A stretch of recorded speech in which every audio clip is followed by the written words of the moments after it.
Chapter number 7। Chapter का नाम हमारे पास है परम्यूटेशन एंड कॉम्बिनेशन। बड़ा इंटरेस्टिंग चैप्टर है, थोड़ा सा डिफिकल्ट भी है। देखो, ये जो दो वर्ड हमारे पास आए हैं, परम्यूटेशन कॉम्बिनेशन, इनके अपने अपने मीनिंग है। परम्यूटेशन का मतलब होता है अरेंजमेंट्स,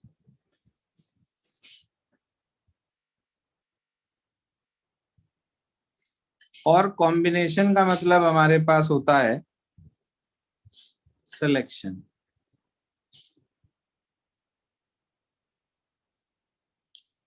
कॉमर्स में बहुत ज्यादा डीप इनकी स्टडी नहीं है, कुछ सिलेक्टेड क्वेश्चंस वगैरह हमारे पास इसके अंदर हमें कराने हैं, आपको बेसिक चीजें बतानी है। परम्यूटेशन कॉम्बिनेशन शुरू करने से पहले जो सबसे पहला टॉपिक हमें पढ़ना होता है वो है fundamental principle of counting. Fundamental principle of counting, ये क्या होता है फंडामेंटल प्रिंसिपल ऑफ काउंटिंग? सुनिए ध्यान से। मान लीजिए कि आपके पास सपोज करिए एक वर्ड लिखा है मैथ्स। आपसे कहा जाए कि इसके लेटर्स का इस्तेमाल करते हुए कितने वर्ड आप बना सकते हैं? 4 लेटर वर्ड आप बना सकते हैं इन लेटर्स का यूज करते हुए, विद और विदाउट मीनिंग, जिसका कोई मीनिंग हो या मीनिंग ना हो। आप मुझे बता सकते हो कि मेरे पास कितने लेटर्स की अवेलेबिलिटी है? सर 5। मुझे 4 लेने हैं, तो मैं सबसे पहला लेटर यहां लिखूंगा।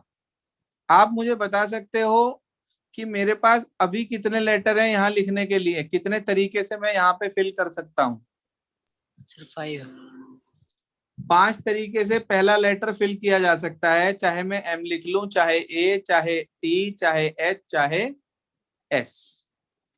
अब अगला लेटर लिखने के लिए कंडीशन लगती है।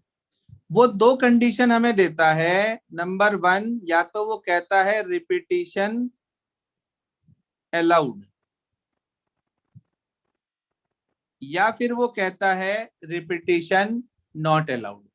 मान लो हम केस ले रहे हैं रिपीटिशन अलाउड का, तो उस केस में यहाँ कितने एलिमेंट की अवेलेबिलिटी है अब आपके पास इस प्लेस को फिल करने के लिए?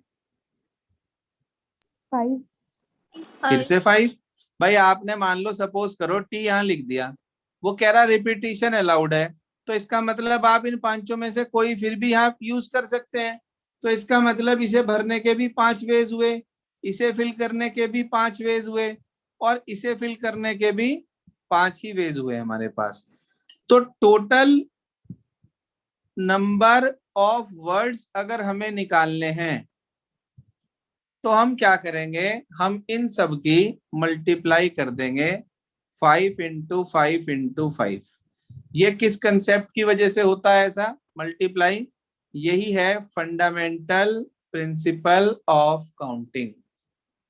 ठीक है जी, आप इनकी मल्टीप्लाई कर देंगे तो 25 इंटू 25 625 आपको मिल जाएगा।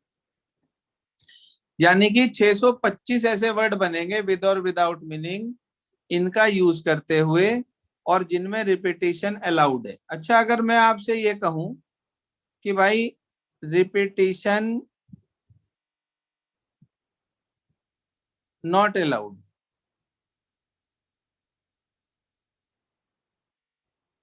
और उस केस में आपको 4 लेटर के वर्ड्स बनाने हैं विद और without meaning using letters of this word maths. आप मुझे बता सकते हो पहले वेज को फिल करने, पहले प्लेस को फिल करने के लिए कितने वेज आपके पास हैं? 5। सर 5। 5। 5 के 5 ही हैं पहले में। तो अब आपने इन 5 में से कोई एक यहाँ लिख दिया, मान लो आपने एच लिख दिया, अब अगला फिल करने के लिए कितने वेज हैं? सर 4 4। उससे अगला फिल करने के लिए 3 उससे अगला फिल करने के लिए 2 2। तो अगर मुझे टोटल वर्ड्स बताने हैं तो मैं इनकी मल्टीप्लाई कर दूंगा 5 इंटू 4 इंटू 3 इंटू 2। 5 2 जा 10, 4 3 जा 12, तो 120 आ गया। बताओ भाई टीम इंडिया, समझ आई बात थोड़ी बहुत? हाँ जी सर। आसान टॉपिक है, शुरुआत है। इसमें ना कई बार ऐसा हो जाता है कि अवेलेबिलिटी पे बात आ जाती है। अवेलेबिलिटी पे किस तरीके से? जैसे आप 1 मिनट के लिए अपनी बुक खोलें, पेज नंबर आप निकालें 183 और उस पर देखें example number 8। Page 183 example number 8। पढ़ो भाई, आप में से कोई एक स्टूडेंट जरा क्या कहता है ये? जी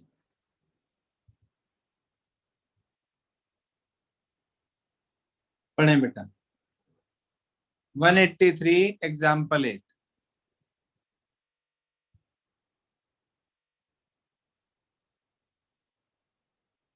सर 183 पे तो एग्जाम्पल है ही नहीं। हो सकता है वो नया एडिशन हो, मेरे पास पुराना एडिशन हो में भी। यस सर, चैप्टर 200 से स्टार्ट है। कोई बात नहीं, मैं पढ़ देता हूँ, आपकी बुक में होगा एग्जाम्पल 8 पहली एक्सरसाइज से पहले ही। कह रहा है given 5 flags of different colours. यही है कुछ और है? सर यही पहले है सर। कोई बात नहीं, देख लेते हैं। यही है, समझ लीजिए, नहीं तो वैसे भी क्लियर हो जाएगा। क्या कह रहा है सुनिए ध्यान से। इसने कहा given 5 flags of different colours. 5 झंडे आपके पास हैं अलग अलग कलर के। 1 मिनट के लिए मैंने लेट कर लिया, लिखना मत ये बात, मैं आपको समझाने के लिए लिखवा रहा हूं। लाल, पीला, हरा, नीला और गुलाबी। ठीक है जी, रेड, येलो, ग्रीन, ब्लू और पिंक। ये 5 तरह के झंडे आपके पास हैं। वो कह रहा how many different signals can be generated by hosting the flags on vertical pole one below the other if each signal requires the use of 2 flags।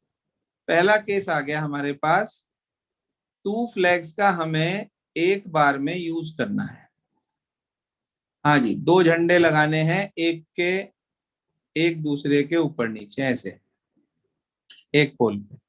अब मुझे ये बताओ पहले केस में मैं कितने झंडे यूज कर सकता हूँ, कितने तरीके से? सर 4 4 क्यों? पहले नंबर पे चाहे लाल ले लो, चाहे पीला, चाहे हरा, चाहे नीला, चाहे गुलाबी, तो कितने वेज हुए इसे फिल करने के? 5। आप ऐसे लिखेंगे इसमें, number of ways for first flag 5। अब मुझे एक बात बताओ, उसने क्वेश्चन में ये नहीं कहा कि रिपीटिशन अलाउड है या नहीं है, लेकिन अगर मान लो आपने लाल झंडा यहाँ लगा दिया तो क्या आपके पास दूसरे लाल झंडे की अवेलेबिलिटी है? No sir. तो क्या आप चाह के भी रिपीटिशन कर सकते हो? No sir. नहीं कर सकते। तो इसका ये मतलब हुआ कि कुछ क्वेश्चंस हमारे पास ऐसे आ जाते हैं जिसके अंदर हमारे पास रिपीटिशन अलाउड हो या ना हो उसका कोई फर्क नहीं पड़ता, उस केस में रिपीटिशन हो ही नहीं सकता। तो सेकंड प्लेस को फिल करने के मेरे पास 4 वेज हुए। तो टोटल सिग्नल्स जो जनरेट होंगे उसे निकालने के लिए हम इनकी मल्टीप्लाई कर देंगे, 5 4 जा 20 सिग्नल्स जनरेट होंगे। बोले सर ये वाली बात समझ में आई? Yes sir.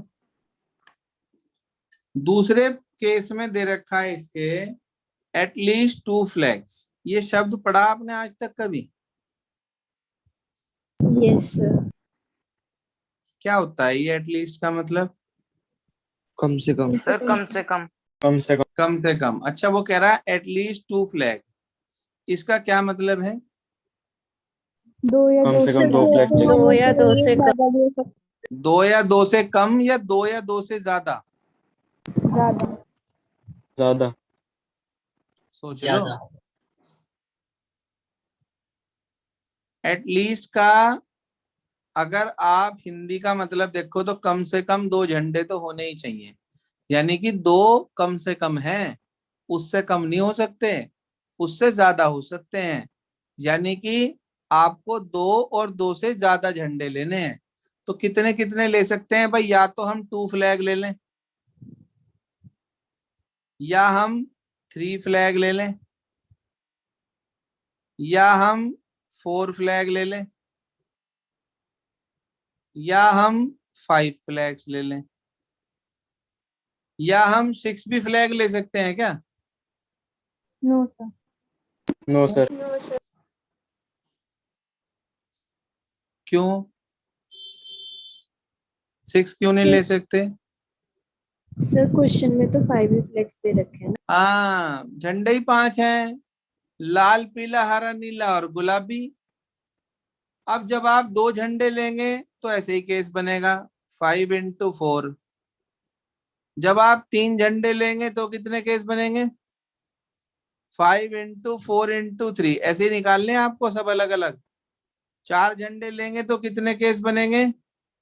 5 into 4 into 3 into 2। और 5 झंडे लेंगे तो कितने केस बनेंगे?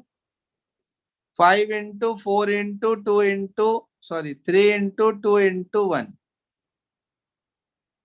करो भाई मल्टीप्लाई। 20, 23 जा 60, 5 4 जा 20, 3 जा 60, 2 जा 180, 5 20 60 120। ठीक है भाई?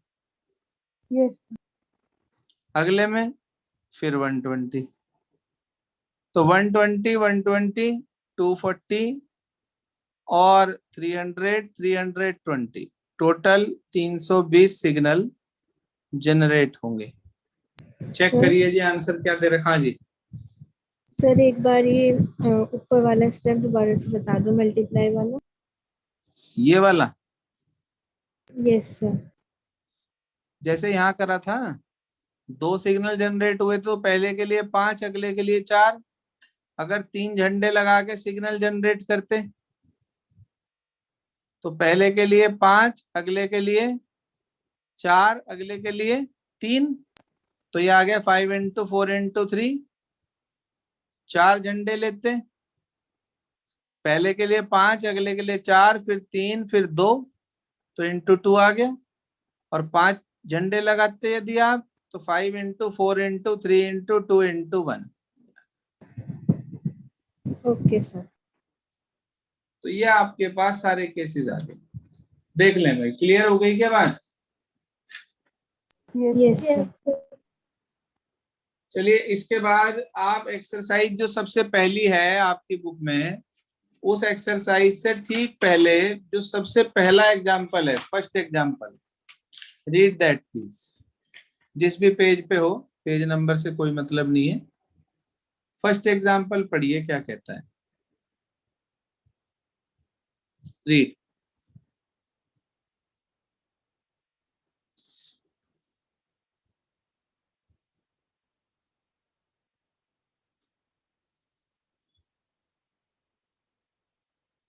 पढ़िए भूमि क्या कहता है। You can go from Delhi to Jaipur either by car or by bus or by train or by air. In how many ways can you plan your journey from Delhi to Jaipur and back to Delhi? Second part, suppose you like writing and you don't want to return by the same mode of transport. How many different ways are possible? सुनो, आपको जाना है दिल्ली से जयपुर, ठीक है भाई? तो वो कह रहा या तो आप जा सकते हैं किसके थ्रू, वाया कार, या आप जा सकते हैं वाया बस, या आप जा सकते हैं वाया ट्रेन, या आप जा सकते हैं वाया एयर, प्लेन से मतलब एरोप्लेन। तो वो ये कह रहा है कितनी तरीके से आप जा सकते हैं और कितने तरीके से आप वापस आ सकते हैं, टोटल बताना है, जाना है और वापस आना है। अच्छा, जाने के लिए कितने वेज हैं? 4 सर 4 4 और आने के लिए भी कितने वेज हैं? 4 सर 4 बाय और by the fundamental theorem of arithmetic, sorry, by the fundamental principle of counting, क्या याद आ गया 10th class, by the fundamental principle of counting हम इनकी मल्टीप्लाई कर देंगे। तो इसका मतलब कितनी वेज से आप दिल्ली से जयपुर जाके वापिस आ सकते हैं, कितने तरीके हैं? 16। 16 आप कहो सर 16 कैसे हैं, जरा हमें समझा भी तो दो एक बार, कैसे हैं देखो, 16 समझा देता हूं। कार से गए, वापिस कार से आए, वापिस बस से आए, वापिस ट्रेन से आए, वापिस एयर से आए, गए बस से, वापिस कार से आए, वापिस बस से आए, वापिस ट्रेन से आए और वापिस एयर से आए। अच्छा, गए ट्रेन से, वापिस कार से आए, वापिस बस से आए, वापिस ट्रेन से आए, वापिस एयर से आए। गए एयर से, वापिस कार से आए, वापिस बस से आए, वापिस ट्रेन से आए, या गए भी एयर से और आए भी एयर से। गिनना कितने केस बन गए? सर 16 16 आप ये जो केस ऐसे बनाते, उसे हमने शॉर्टकट मेथड से फंडामेंटल प्रिंसिपल ऑफ काउंटिंग की हेल्प से बना दी। सिस्टम समझ में आ गया?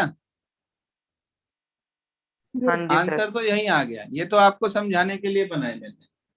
अब कह रहा suppose you like the variety and you want to return by the same mode of transport, मतलब जिससे आप जा रहे उससे वापस नहीं आना। तो जाने के कितने तरीके हुए? 4 लेकिन जिससे गए थे, मान लो कार से गए थे, अब उससे वापस नहीं आना, तो आने के कितने तरीके रह गए? 3। तो जाने के 4, आने के 3, कितने वेज हो गए टोटल? 12 वेज हो गए। आंसर समझ में आ गया? यस अगला एग्जाम्पल पढ़ो, देखो एग्जाम्पल नंबर 2 पढ़ो भाई भूमि। A lady wants to select one cotton sari and one polyester sari from a textile shop. If there are 10 cotton varieties and 12 polyester varieties, in how many ways can she choose the two saris? Second part, if in above case the lady has limited budget, in how many ways can she choose one sari? मेरी book में differ है question, आप लोगों की सबकी book में यही है क्या? नो सर सर 3 पर्सन वाला है। हाँ ये वाला है भूमि का। Third example है। सर वो थर्ड पेज पलट गया होगा भूमि का। नहीं सर, एग्जाम्पल 2 ये पर मेरा 3 persons वाला एग्जाम्पल 3 है। चलो कोई बात नहीं, हम 3 पर्सन वाला लेते हैं। सर आपके पास कौन सा एडिशन है? मेरे पास है भैया, एडिशन है मेरे पास, बता देते हैं चेक करके एक बार। पिछले से पिछले साल वाला नहीं, पिछले साल वाला होगा मेरे पास 11 का, 2020 का है पहला एडिशन जो था ML अग्रवाल का। Okay sir. एग्जाम्पल नंबर 2 कह रहा 3 persons enter a railway carriage where there are 5 vacant seats। अच्छा, in how many ways can they sit themselves? बड़ा आसान, 5 सीट खाली हैं, ठीक है जी, 3 बंदों को बैठना है, तो पहला बंदा जो बैठेगा उसके पास कितने वेज हैं बैठने के लिए? 5 5 5। अब जैसे ही वो बैठ गया, दूसरे के पास कितने वेज हैं? 4 4 अगले के पास 3 3 बस ये आंसर हो गया। नहीं समझ में आया क्या? आ गया सर, आ गया। ट्राई करने के लिए दूंगा एक बार, try try Yes, try but Yes, never sir. cry. Check how many examples are there in the very first exercise of your book. 13 हाँ 13 ही मेरे पास है। सर तो वो 14 साड़ी वाला कहाँ चला गया? सर न्यू Sir, एडिशन 14 है। है वो। चलो चलो कोई बात नहीं, 14 होंगे फिर। या तो ऐसा करेंगे, आज आप एक्सरसाइज नंबर 7.1 ट्राई करेंगे आप, और वो भी